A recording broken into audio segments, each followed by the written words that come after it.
Hi, I'm Thomas Dolby. Now I'm David Kaufman. Now I'm Thomas Dolby. Now I'm David Kaufman again. David Kaufman here. Declaring it Fiction Night. Remember when we used to have Fiction Night? That was pretty fun. Why am I doing this? Because I have written a second book. Don't worry, it's nothing like the first. It's called A Perfectly Logical Explanation by David Kaufman. Available on Amazon.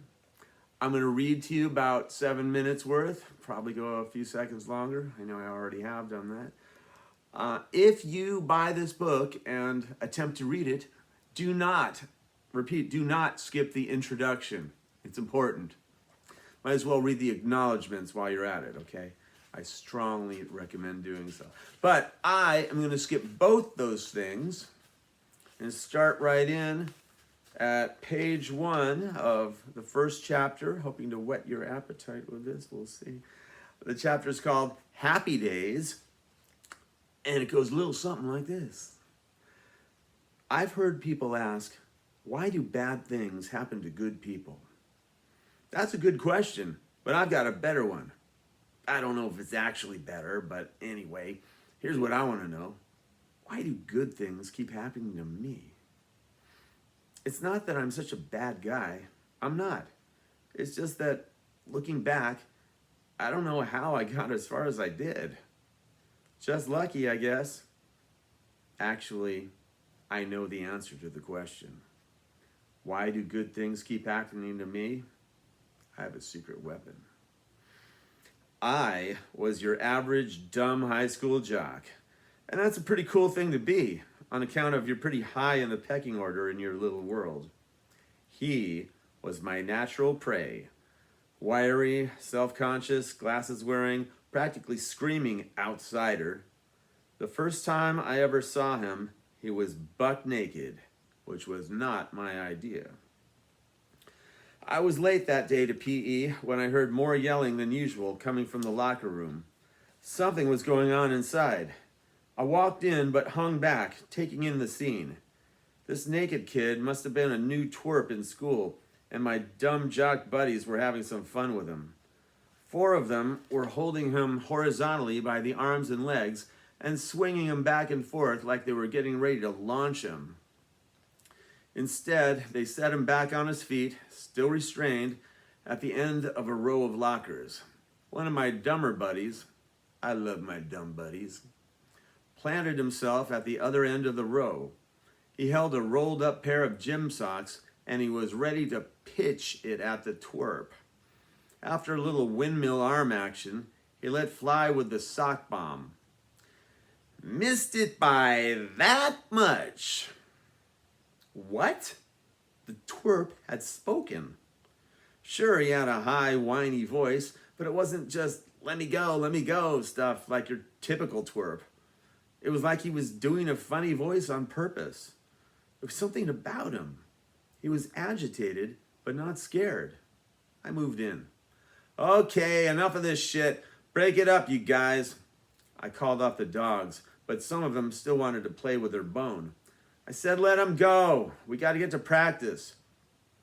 There was a mix of sad puppy and angry mongrel faces. Fortunately for the twerp, I was big dog in this pack.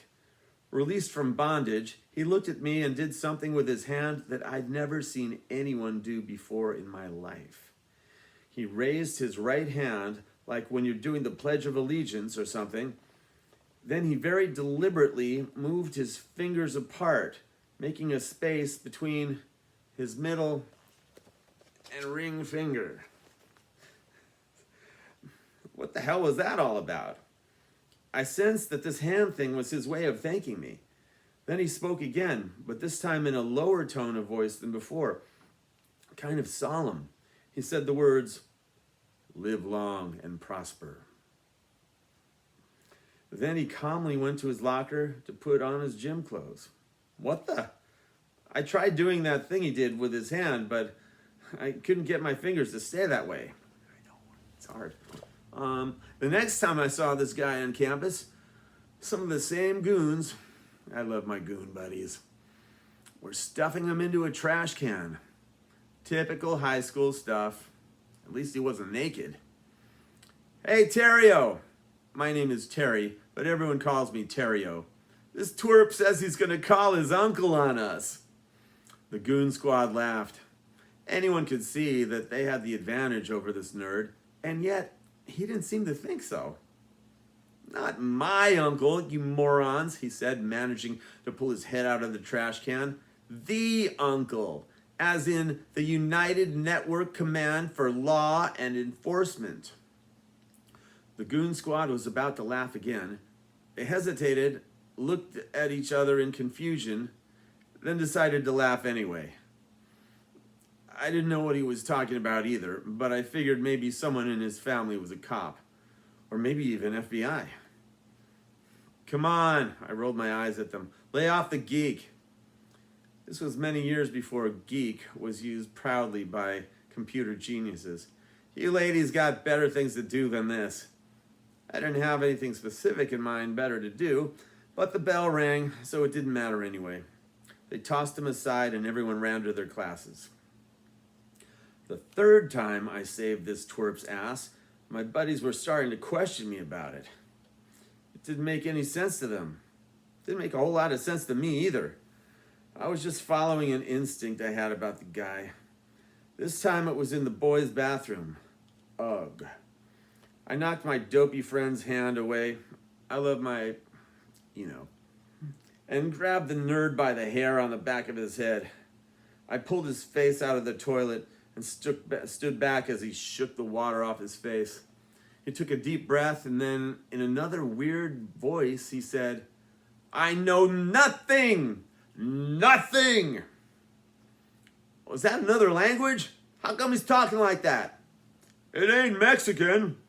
Hey, Terrio, you soft for this guy? Come here. I waved Craig and Greg over to me. Let me explain something to you.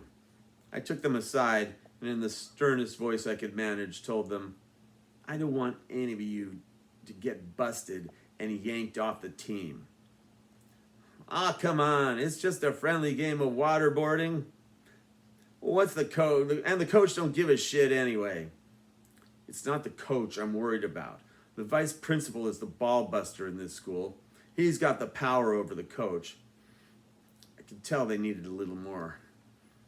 Do you douches really want to lose to Birmingham? That did it. After my buddies left, the twerp stood up, but he didn't dash off like a normal twerp would. He just stood there looking at me. I figured he was going to gush over me like a little girl because I was his hero or something. I turned away because I didn't want any of that from this kid. But before I could leave, he tells me, my name is Ronnie. I've been watching you. I squinted at him. What was that supposed to mean? Was he gay? I mean, all nerds are gay, right?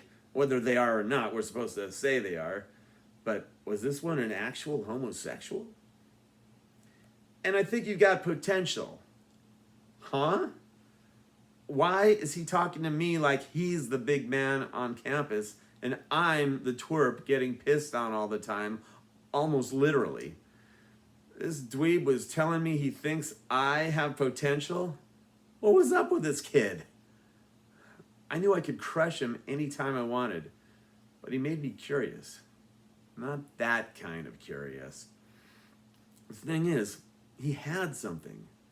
And it was something that no bully could just take from him like lunch money. It wasn't just guts. It was that, but it was something more. If you could look past his dorky mannerisms and the weird things he said, and the weird voices he said them in, there was something about this guy that a dude could almost admire. He seemed to know exactly who he was. Not only that, but he apparently had something to say about who I was. Well, well, well. A Perfectly Logical Explanation by David Kaufman. Get it now on Amazon.com. Thank you.